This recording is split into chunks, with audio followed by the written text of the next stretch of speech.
Chris was a really funny young man. He had a great sense of humour, great sense of fun, but he was, I suppose it's fair to say he was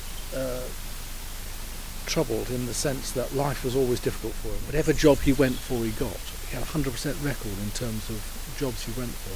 So he had a lovely personality. But underneath that, when he died, I discovered that he'd suffered from depression from around the age of 13, 14, and had been ashamed about how he felt and had kept it secret. When he died, he texted me just before he died to say he loved me and goodbye, and I tried to phone him and realised something serious had happened. And his girlfriend and my son-in-law went to where he was in lodgings. He'd taken his life and he'd put notices on the door to stop the landlord, who he knew had young children, going into the room. He put a note on the door to say, send for the emergency services. But of course, someone came here, police came here to tell me.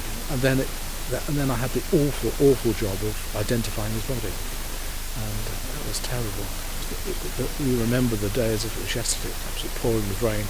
I had to drive from here to be driven, my son-in-law, from here to Wellingborough to identify the body.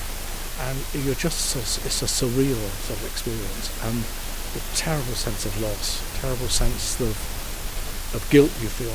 Involvement with Papyrus, a charity which seeks to prevent young suicides, is really, I suppose, I can't sit around mourning his loss. I've got to do something to try to prevent other parents going through the same awful experience that I went through.